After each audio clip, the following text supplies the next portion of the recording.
네, 안녕하십니까. 데님타이거 최건입니다. 네. 요즘 제가, 원래 저야 뭐, 데님 개발자라서 스펙 같은 거를 되게 중요하게 생각을 해요. 이제, 보시다시피, 이번 연도에만 작성한 스펙 처리거든요. 제가 이것만 있는 게 아니라, 저는 10년 동안 이 일을 해가지고, 저희가 하는 일이 뭐냐면, 만들면 이거 사이즈를 다 재요. 그래서 이 바지가 어떤 모양이 나올지에 대한 거를 따지고 보면 수천 번 한 것 같아요. 수천 번도 더 한 것 같아요, 솔직히. 수천 번? 수천 번은 한 것 같아요. 그러다 보니까 이게 처음에 제가 리바이스로 뭐 이거를 한 게 아니에요. 리바이스로 이 바지를 접근하기, 저는 데님에 대한 어떠한 선입견이 별로 없는 편입니다. 그냥 데님으로 된 원단으로 만든 청바지를 그냥 좋아했던 거예요. 예, 빈티지만 뭐 그런 거, 셀비지만 뭐 그런 특별한 우열성을 주지는 않습니다. 않았어요, 솔직히. 지금도 마찬가지. 최대한 별로 그런 거는 없어요. 물론 셀비지가 되게 정교하게 만들어졌기 때문에 일반적으로 뭐 리바이스나 뭐 이런 일본의 아카이브 브랜드들은 좀 잘 만들어졌기 때문에 그거에 대한 뭐 제 어떤 평가는 좀 높긴 높아요. 다른 일반 제품들보다. 아무튼가. 하지만 일반적으로 제가 이제 그런 거를 이제 뭐 리바이스만 딱 따서 공부를 하거나 그러진 않았어요. 그래서 뭐, 하지만 최근에 와서 제가 좀 이거에 대해서 좀 많이 깊게 파고 있거든요. 이제 제가 빈티지 청바지라든지 셀비 청바지를, 이건 좀 연구를 좀 해야 되겠다. 이건 좀 더 소비자분들이나 이거를 관심 있으신 분들한테 정확한 정보를 좀 드리고 싶다라는 생각이 많이 들었어요. 왜냐하면 제가 느끼기에는 되게 많은 좀 잘못된 정보라든지 되게 조금 뭔가 좀 많은 오해되는 부분들이나 조금 뭔가 카르텔 부분도 있고 뭔가 이걸 이용하시는 분들도 있고 이러다 보니까, 아무튼 저는 이런 거를 재는 사람이에요. 네, 이런 거를 하는 사람이라서. 그래서 제가 이제 스펙에 대한 거를 리바이스 거나 뭐 일본의 아카이브 브랜드 거를 다 재놨습니다. 이거 리바이스 LVC 바지들이 들어올 때마다 제가 사이즈를 다 재놨어요. 이것만 있는 게 아니라 제가 컴퓨터에도 다 저장해 놓습니다. 그 다음 제 블로그에도 이 사이즈를 다 적어놔요. 그러니까 제가 이거를 병적으로 하는 거예요, 저는. 그래서 같은 사이즈더라도 더블 체크를 합니다. 과연 그 사이즈 편차가 얼마나 되는 건지에 대한 거를 하고, 이렇게 하다 보면 1년의 유사성을 발견해요. 한마디로 완성도 높은 스펙을 발견한다는 거죠. 그래서 제가 리바이스가 대단하다고 말씀드리는 거예요. 리바이스가 그거를 어찌됐든 오랜 기간 동안 연구를 해서 만들어 온 거잖아요, 완성을. 그래서 이게 복각이라는 게 되게 여러 관점이 있어요. 리바이스가 절대 이 저평가 받을 그런 브랜드가 아니에요. 제가 리바이스를 좋아해서 그런 게 아니에요. 제가 11년 동안 테크니션으로서 일하면서 이건 인정이 되는 부분이야. 알면 알수록, 와, 이거는 왜 이렇게 갔는지, 와, 이거는 진짜 좀 인체공학적이다. 또는 이 인체공학적이지 않더라도 남자들이 입었을 때 되게 잘 맞게 또는 편안하게 가게끔 다 해놨구나라는 걸 막 깨닫게 된단 말이에요. 더 디테일하게 설명을 할 수가 없어요. 한다고 해서 이제 이해하실 수는 없으니까. 그래서 간단하게만 이제 가자면, 제가 어쨌든 스펙을 재면서, 아, 이게 스펙이 근본이구나라는 거를 알게 됩니다. 이건 제가 주장하는 거예요. 근데 왜 그러면 스펙이 근본이면은, 이거 옆에 지금 제가 판다하길 하는 건데, 이건 47501 옛날 버전이거든요. 그러니까 제가 요즘 관심 있는 게 뭐냐면, 현행 제품이나 사이즈를 다 쟀어요. 66도 빈티지 제품들은 전기 후기 다 재놨고, 이거를 제가 점검하는 거를 제가 요즘 즐기고 있고, 이거를 한번 점검하기 위해서 한번 희망사항은 일본이나 태국에 한번 넘어가서 빈티지 제품들을 싹 재고 싶어요. 예. 네. 근데 스펙이 근본인데 그게 중요한 건 아니에요. 왜냐면 스펙이 있더라도 이런 개발적 방향이 좀 나뉘어져요. 그걸 좀 정확하게 가야 돼요. 근데 제가 뭘 말하고 싶어서 이거를 하냐면, 복각이라는 게 원단 복각도 있고 개발 복각도 있어요. 그다음 봉제 복각도 있고. 근데 어찌됐든 저희는 원단이 회사가 없기 때문에 원단에 대해서 얘기할 것도 없어. 그리고 솔직히 말해서 일본의 아카이브 브랜드들도 원단 복각이라고 하는데, 그러면 이런 게 돼야 된단 말이에요. 뭐 20년대 리바이스야. 근데 이게 몇 장이 있어.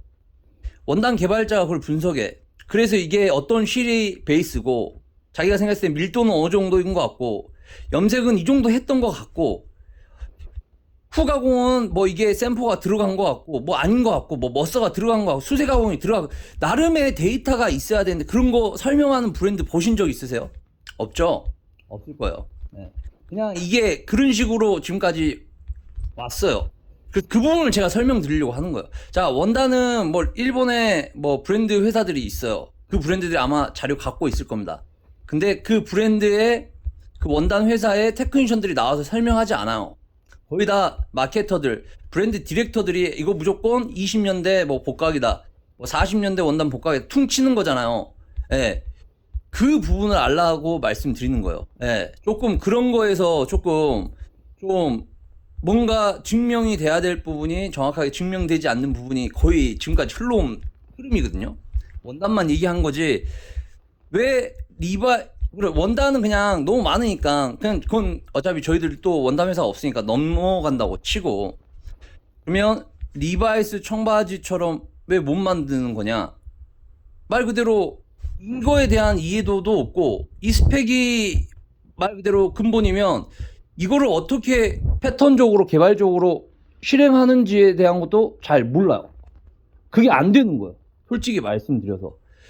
그래서 어찌됐든 메이킹 관점에서는 어찌됐든 올라가면은 이게 정점으로 가게 돼요. 그 이상의 메이킹이 나올 수는 없어요. 메이킹이 맥시멈으로 되면 사실 그 앞에 개발해서 이거를 어떻게 제품을 기획하냐에 따라서 바지는 천차만별로 나오게 되는 겁니다. 근데 이 부분을 굉장히 어려워요, 솔직히.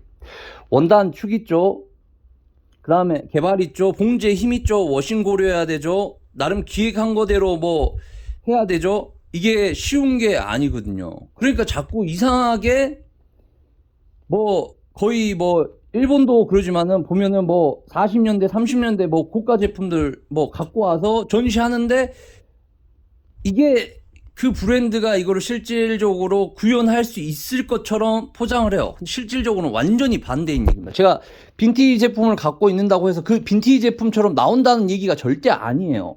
솔직히 말씀드리면.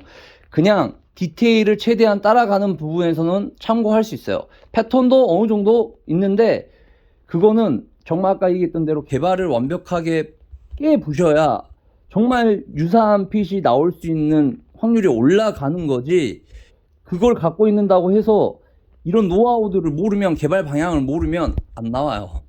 안 나와요. 이거를 아직도 제가 이렇게 말씀드려야 된다는 부분이 좀 그렇습니다. 그래서 제가 지금 이거 판을 막 뿌리고 그리려고 하는 게 아니야. 이걸 정확하게 알자는 겁니다, 솔직히.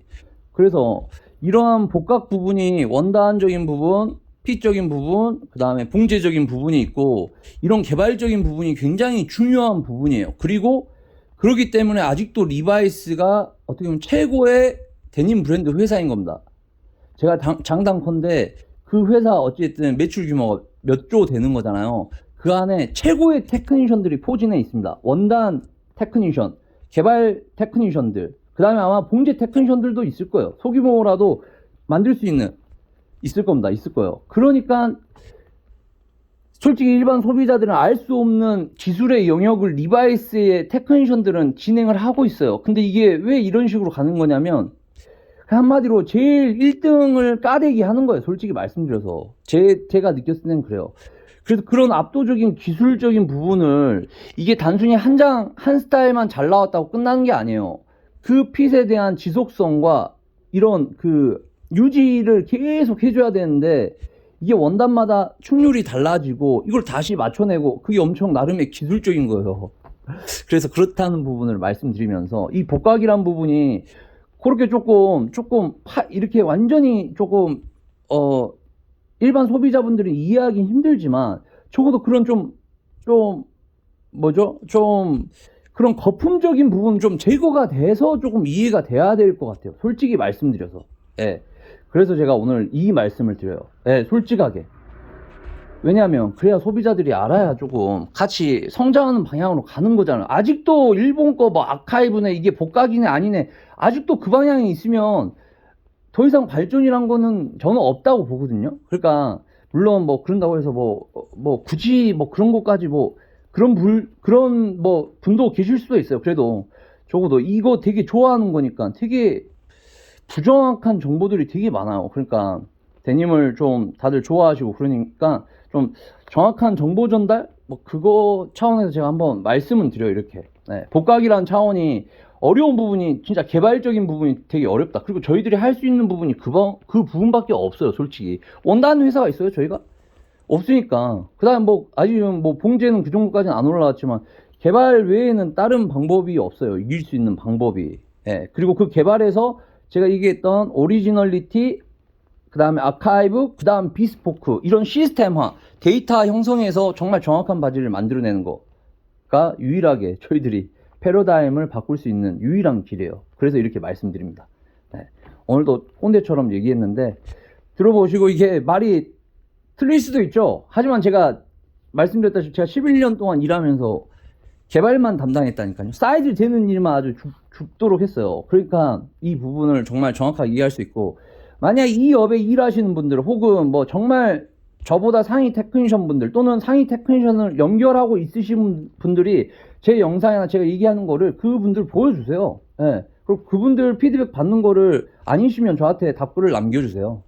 저도 모르는 부분이 있을 수도 있으니까 이렇게 마무리 하도록 하겠습니다. 데님 타이거는 최대한 빨리 좋은 제품을 내도록 하겠습니다. 감사합니다.